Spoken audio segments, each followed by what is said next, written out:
Assalamualaikum warahmatullahi wabarakatuh. Salam sejahtera bagi kita semua, salam sehat. Teman-teman, saudara-saudara yang saya banggakan, pada kesempatan kali ini kita akan berdiskusi membahas terkait dengan Pancasila sebagai ideologi bangsa dan negara. Sebelum kita membahas terkait dengan Pancasila sebagai ideologi bangsa dan negara, saya akan menampilkan beberapa hasil survei yang dilakukan oleh lembaga-lembaga independen terpercaya. Yang pertama, hasil survei LIPI. 25% siswa mengatakan bahwa Pancasila tidak lagi relevan. 84% setuju penerapan syariat Islam.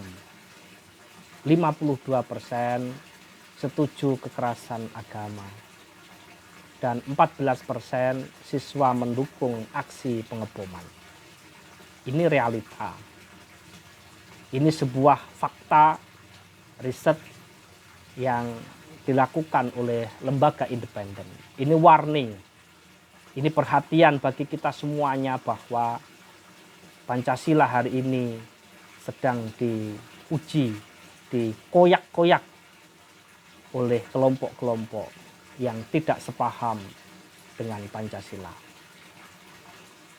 Menurut Wahid Institute, berdasarkan hasil survei tentang radikalisme dan intoleransi, 1.520 responden dengan metode multi-strategy random sampling, 11 juta orang Indonesia bersedia melakukan tindakan radikal. 0,4% penduduk Indonesia pernah bertindak radikal dan 7,7% mau bertindak radikal kalau memungkinkan. Mbak Yeni mengatakan bahwa ceramah yang syarat kebencian menjadi salah satu penyebab berkembangnya radikalisme di Indonesia. Ini menjadi perhatian bagi kita semuanya bahwa kita sudah dalam kondisi lampu kuning untuk mengantisipasi gerakan-gerakan radikalisme, anti Pancasila dan lain sebagainya. Survei yang dilakukan oleh Lembaga Kajian Islam dan Perdamaian LAKIP, yang survei yang dilakukan pada tahun 2010 dan 2011. Survei yang mengambil 993 responden siswa SMP dan SMA. 50% responden menyetujui adanya tindakan kekerasan atau aksi radikal atas nama agama. 14,2 setuju dengan aksi terorisme dan 84,8% menyatakan setuju dengan penegakan syariat agama. Dan 25% menyatakan Pancasila tidak relevan lagi sebagai ideologi negara. Ini fenomena, ini potret dari kehidupan bermasyarakat yang selama ini menjadi bagian daripada kehidupan kita. Oleh karena itu, saya memohon kepada teman-teman semuanya, saudara-saudara semuanya, untuk tidak masuk menjadi bagian orang yang tidak setuju dengan Pancasila. Karena Pancasila adalah kesepakatan para pendiri bangsa, pemersatu bangsa, sekaligus menjadi ideologi bangsa dan negara. Oleh karena itu, Pancasila ini sebagai ideologi terbuka. Artinya terbuka dengan dimensi idealitas, terbuka dengan dimensi realitas, terbuka dengan dimensi fleksibilitas, terbuka dengan nilai-nilai dasar, terbuka dengan nilai-nilai instrumental, terbuka dengan nilai-nilai praksis. Oleh karena itu, memang perlu adanya revitalisasi atau pemanaan kembali terkait dengan Pancasila. Tetapi jangan ubah Pancasila yang sudah menjadi kesepakatan para pendiri bangsa. Oleh karena itu, ideologi Pancasila ini mendasarkan pada nilai-nilai Pancasila. Ada pengakuan atas hak dan pribadi dan hak sosial. Dan Pancasila ini bukan jalan tengah antara liberalisme dan komunisme, tetapi jalan lain, jalan lurus yang berbeda dengan konsep itu. Oleh karena itu, dinamika Pancasila sebagai ideologi dalam masa pemerintahan Soekarno, kita bisa lihat bahwa Pancasila ditegaskan sebagai pemersatu bangsa.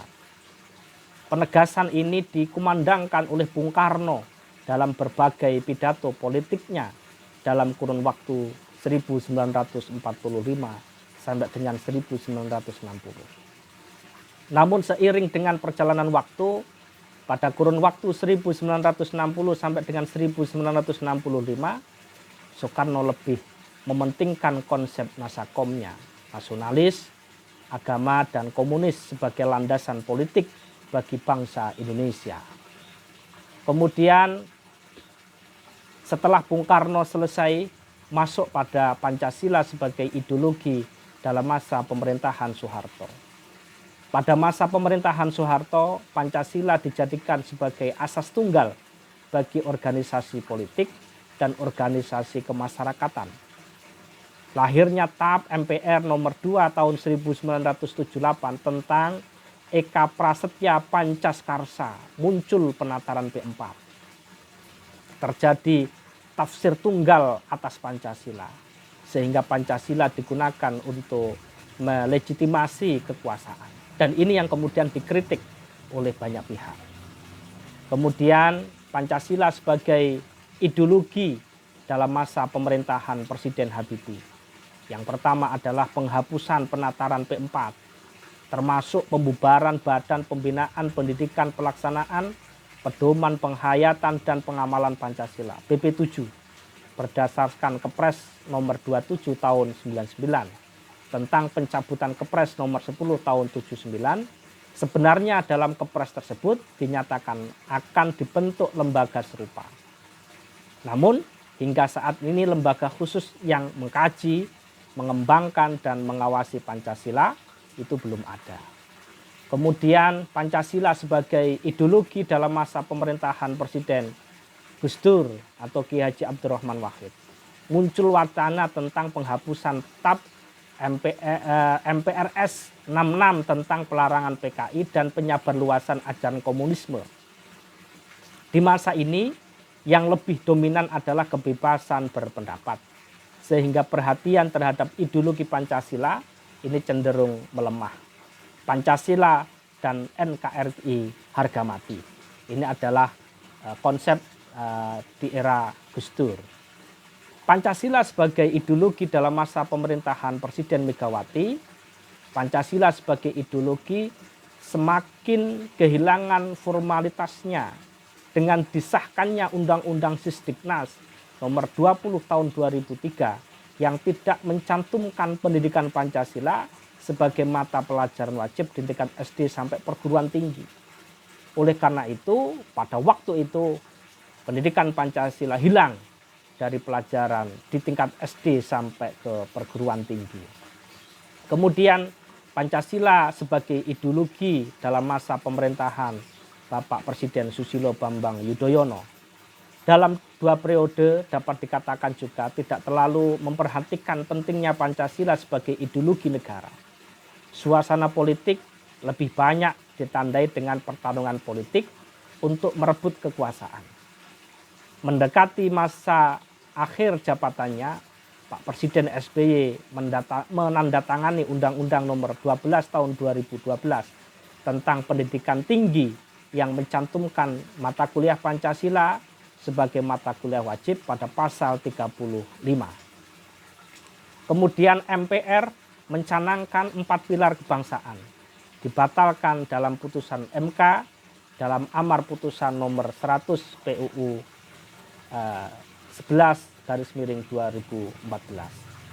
Pada masa pemerintahan Presiden Jokowi ini mengupayakan adanya lembaga yang mensosialisasikan kembali Pancasila, yang kemudian berubah menjadi Badan Pembina Ideologi Pancasila atau BPIP, dan menetapkan tanggal 1 Juni sebagai hari lahirnya Pancasila dan libur nasional. Melontarkan istilah "Saya Indonesia, Saya Pancasila". Oleh karena itu, dari berbagai periodisasi pemerintahan dari Bung Karno sampai dengan Bapak Presiden Jokowi, ada tantangan ideologi Pancasila. Baik tantangan itu dari eksternal, globalisasi, ideologi transnasional, kolonialisasi bentuk baru. Ada juga tantangan internal terkait dengan etnisisme, ya, tidak pede dan lain sebagainya. Ini tantangan ideologi Pancasila. Oleh karena itu tidak heran bila beragam kasus karena lemahnya ideologi bangsa, maka suburlah radikalisme di mana-mana, sekaligus gerakan transnasional, baik yang mengarah ke gerakan kanan maupun gerakan ke kiri. Isu-isu bangkitnya komunis itu menjadi pemberitaan, isu-isu yang selalu berkembang.